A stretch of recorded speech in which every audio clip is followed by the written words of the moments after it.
کانال یوتیوب من خیلی خوش اومدید. شقایق هستم، مدرس ترکی استانبولی و دانشجوی رشته مدیریت بازرگانی در استانبول.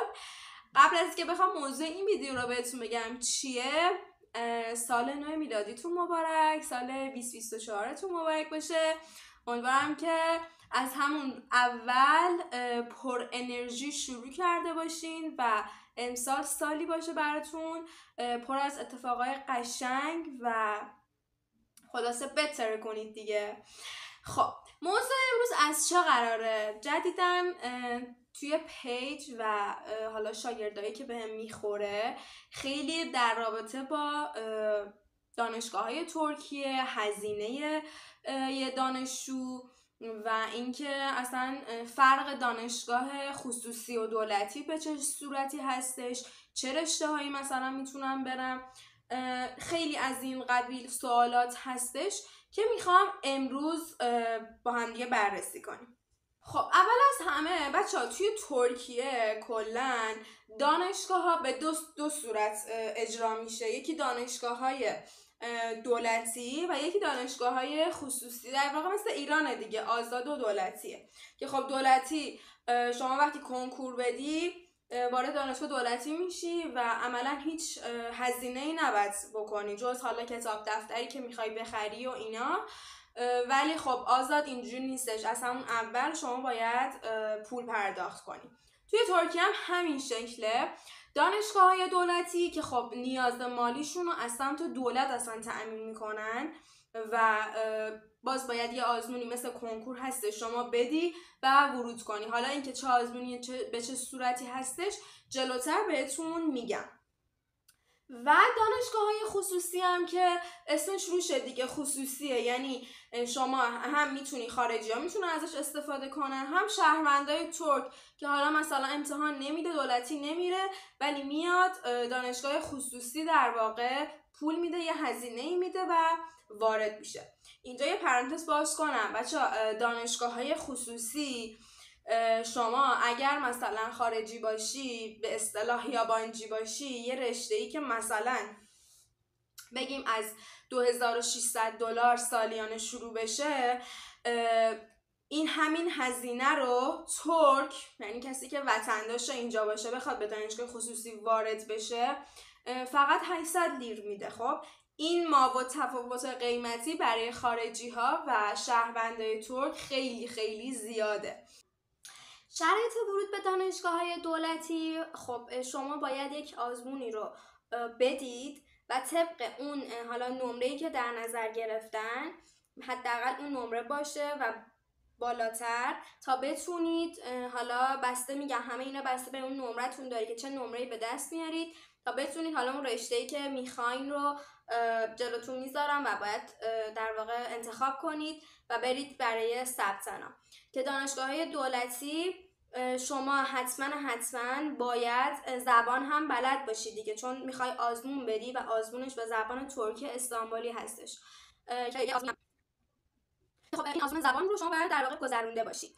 دانشگاه‌های خصوصی هر کدومشون توی هر رشته‌ای و هر دانشگاهی قیمتاشون متغیر هستش. خب یعنی برای اینکه بخوای خصوصی بری ثبت نام کنی شما مدرک دیپلمت رو میخوای و ریزنمرات سال در واقع دبیرستانتون 3-4 سال آخر، کل این مدرک رو ترجمه میکنی به همراه حالا اون مهر دادگستری که برات میخوره و میری ثبت نام میکنی. حالا جدا از این یه سری از دانشگاه هستن، مثلا دانشگاه باهچه شهیر میاد براتون در واقع یه قانونی میذاره، میگه اگه میخوای تو دانشگاه من ثبت نام کنی باید رنج سنیت از 18 تا مثلا 30 باشه، یا اگه میخوای تو رشته کاردانی من ثبت نام کنی باید سنت زیر 21 باشه و معدلت حداقل 18 باشه.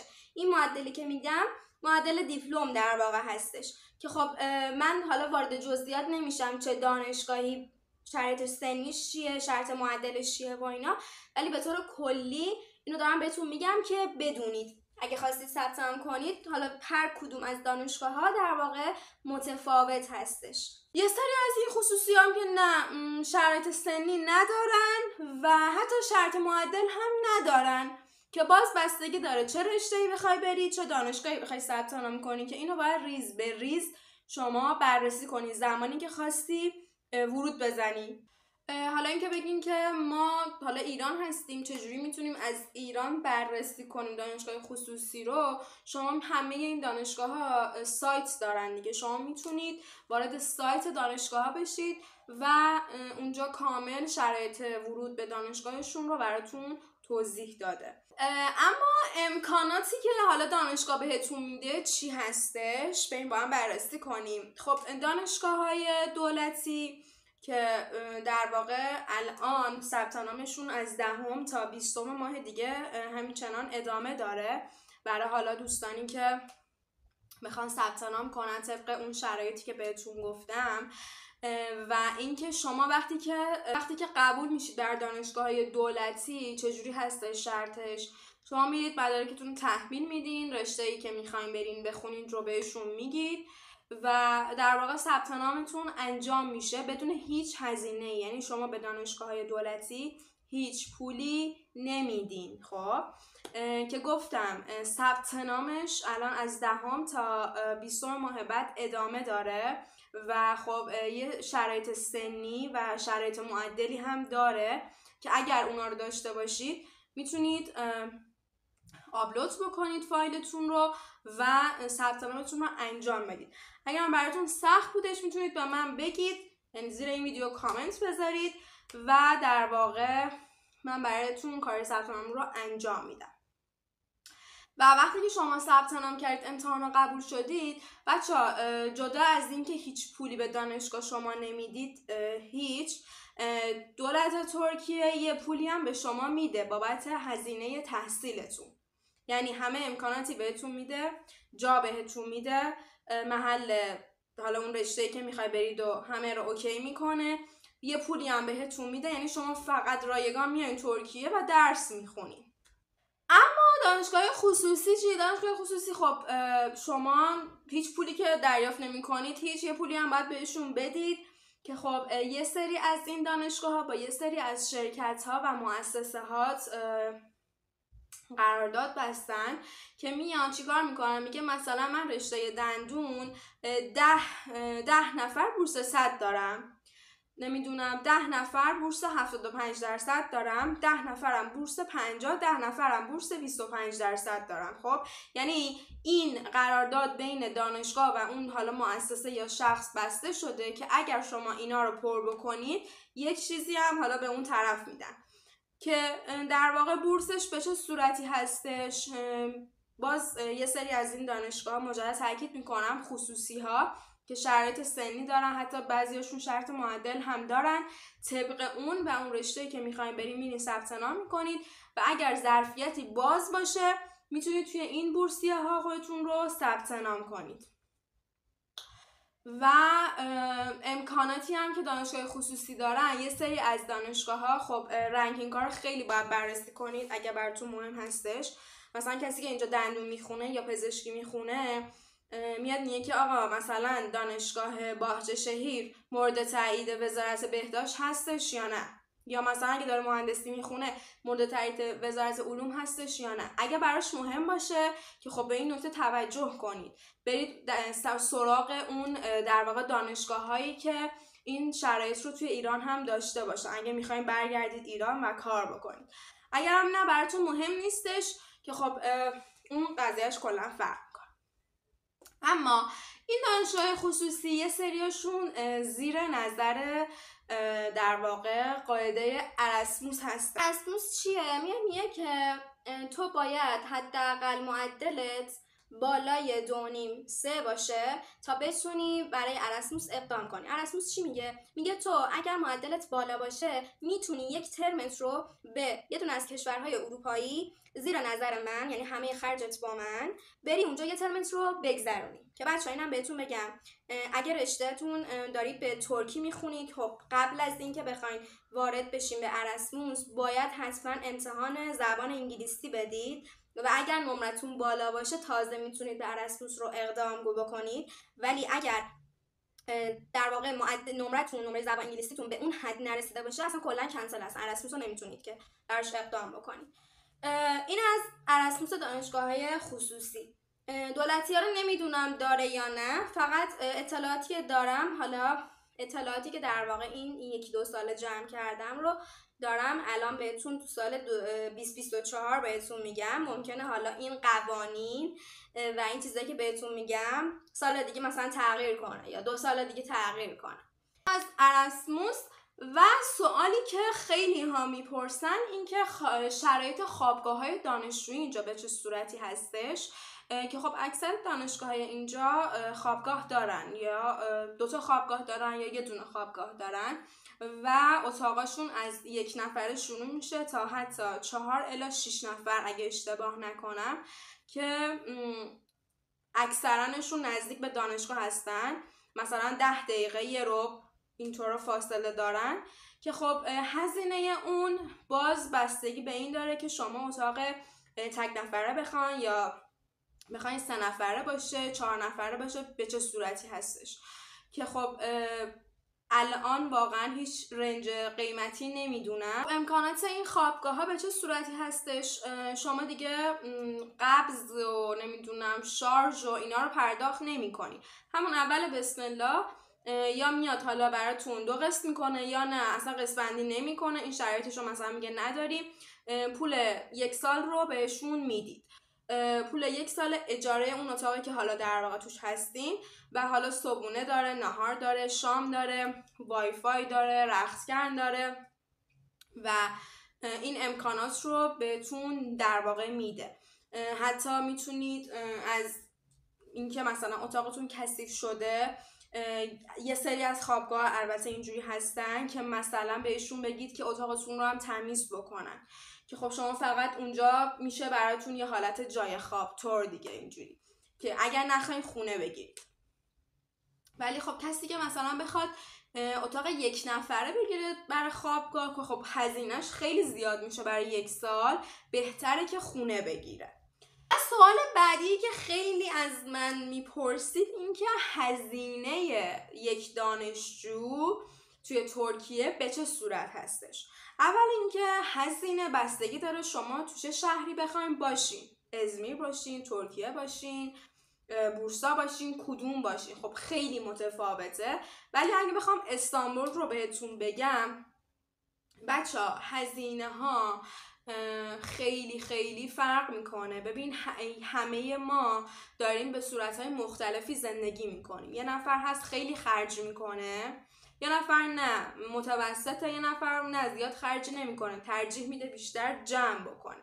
ولی هزینه های یک دانشجو، حالا بگم با رفت آمدش و خوراکش و ماهی 1-2 بار خریدش و اینها، یه چیزی هلوهوش 20,000 تا اینطورا میشه. خب که این هزینه‌ای که دارم بچه ها بهتون میگم جدا از هزینه در واقع اجاره خونه، هزینه قبض، هزینه شارژ ماهانه و هزینه حالا طرف مثلا دوست داره یه بار در هفته یا ماهی یه بار یه کلابی بره، یه کافه‌ای بره، نمیدونم مهمونی بره، تولدی بگیره، اینا خب خیلی خیلی متفاوت تر هستش. ولی خب شما یه همچین چیزی رو در نظر بگیرید که باز هزینه ها خیلی به فرد ربط داره. مثلا یه کسی باشه که خب کمتر خرج کنه، خب باز هزینهش کمتره، ولی یه کسی زیاد خرج میکنه، خب باز طبیعتا هزینهش میره بالاتر. اگه که تا الان چنل رو سابسکرایب نکردی حتما همین الان سابسکرایب کن، زنگوله رو بزن که ویدیوهای بیشتری در انتظارت، تجربیات بیشتری در انتظارتی که ببینی. اما پایان ویدیو رو میخوام چجوری تموم کنم باهاتون، این که بگم از تجربه خودم توی این 1.5 سال که اینجا در واقع دانشجو هستم بهتون بگم. قبلش یه چیز دیگه الان به ذهنم رسید فعل بدای، این که یه سریاتون میپرسید که اگر من زبان ترکی بلد نباشم ولی بخوام توی رشته‌ای که حالا به زبان ترکی هست درس بخونم به چه صورتی هستش. بچه‌ها شما هر دانشگاهی که برید ثبت نام کنید 1 سال هازیرلیک میخورین. هازیرلیک در واقع چیه؟ در واقع اون دوره زبانی هستش که باید بگذرونید. یعنی اگر زبان ترکی بلد نباشید حتما باید هازیلیک رو 1 سال بگذرونید که خب سطح زبان هر رشته متفاوته. مثلا رشته من تا سطح ببیر براش کافی بود، یعنی 3 تا کتاب زبان ترکی استانبولی که هر درس 6 تاست. ولی خب من تا جبیر ادامه دادم چون که اصلا اون چیزی که تو ذهن من بود برای زبان یه چیز خب دیگه ای بودش، برای همین من تا جبیر رو امتحان یعنی گذروندم. و اینکه همین دیگه، اگر هم میخواید رشته انگلیسی باز بگذرونید باید یک مدرکی به دانشگاهتون تحویل بدید که بگید که آقا این مدرک منه، زبان انگلیسیم اوکیه، و اون وقتی که میتونید بدون اینکه 1 سال زبان بگذرونید وارد کورس اصلیتون در واقع بشید. برسیم به تجربیات من و اینکه آقا اصلا راضی هستم ترکیه دارم اینجا درس میخونم، دانشجوام یا چی. اول اینکه خب من سال اولم خیلی مثلا ترم 1 خیلی برام سخت بود با توجه به اینکه من استاد زبان ترکی هستم و مدرکم مدرک جبیر بود، یعنی از 100 بیشتر، و اینکه کامل مثلا ترکی رو مسلط بودم و اینا، ولی خیلی برام سخت بود ترم اول. یعنی اینجوری بهتون بگم 1 ماه اولی که میرفتم دانشگاه میومدم به شدت برام سخت بود. حتی یادمه بعضی از درس‌ها رو اصلا سر کلاس که میشستم متوجه نمیشدم استادم داره چی میگه، راجع به چی حرف میزنه.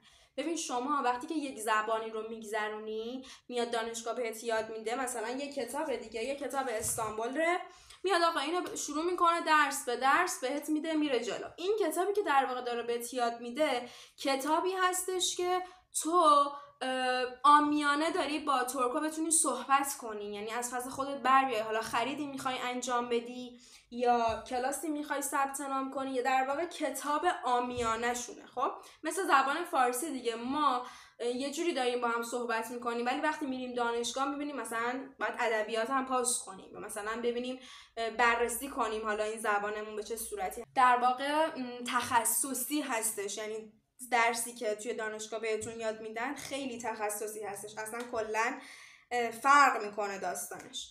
که خب هر کسی یک لمی داره واسه اینکه حالا بیاد درسشو متوجه بشه چیکار بکنه چیکار نکنه. من یادم اون اوایل خیلی برای اینکه درس بخونم خیلی زمان کم می آوردم، یه دستم ترنسلیت بود یه دستم جزوه بود. بعد حالا که مثلا معنی میکردم متوجه میشدم، بعد باید میومدم خب به ترکی من اینو حفظ میکردم دیگه، چون قرار امتحان من به ترکی باشه به زبان فارسی که نیستش. که خب هر کسی متفاوته دیگه، باید ببینید که چه جوری باید یادش بگیرید. و این از این. ولی بعد از اینکه این 1 ماه دیگه اوکی شدم که حالا چه جوری باید درس بخونم و در واقع چی کار بکنم. و بچه توی دانشگاه اصلا توقع نداشته باشین استاد بهتون کمک کنه نمره بده، نه اصلا از این خبران نیستش. اصلا از این ذهنیتی که حالا اگر ایران استادی داشتین یا دبیری داشتین که اینجوری بهتون نمره میدادن، اینو از ذهنتون خارج کنید.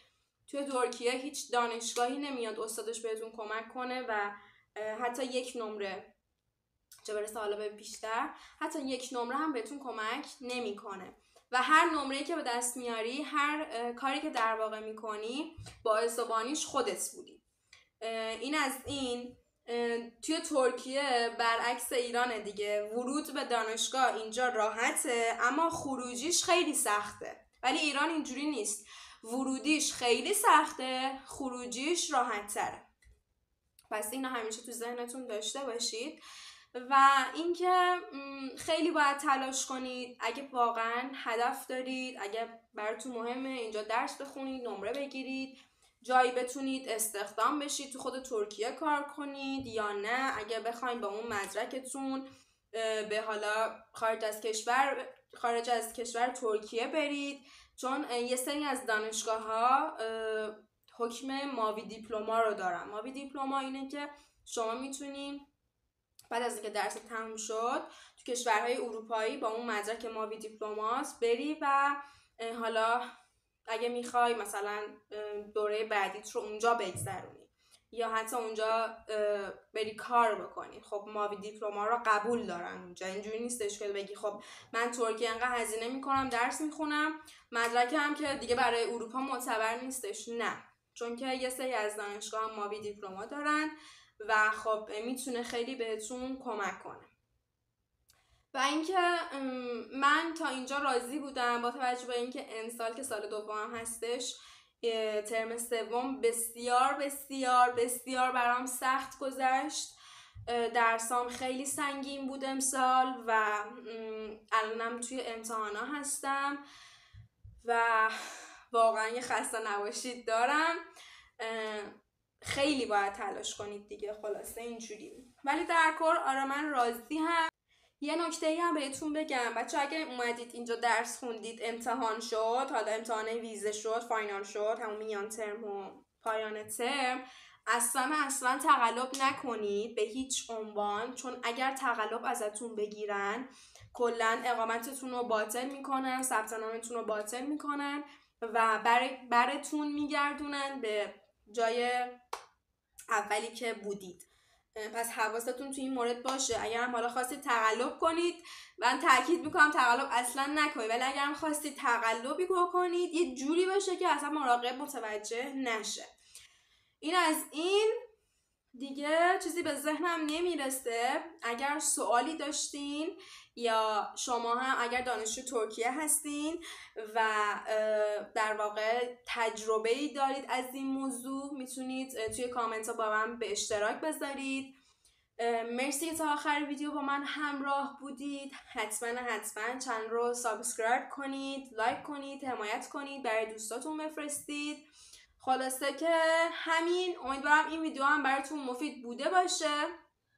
باز اگر دیدم سوالاتتون زیاد تر شد، حالا سوالای کلی رو من اومدم توی این ویدیو توضیح دادم، ولی اگر دیدم سوالاتتون متفاوت تر شد، بیشتر شد و یا حتی شرایط اگر تغییر کرد توی اینجا، حتما ویدیو دوم این در واقع ویدیو رو براتون به اشتراک میذارم. دوستتون دارم، یک عالمه ممنونم ازتون بابت حمایتاتون.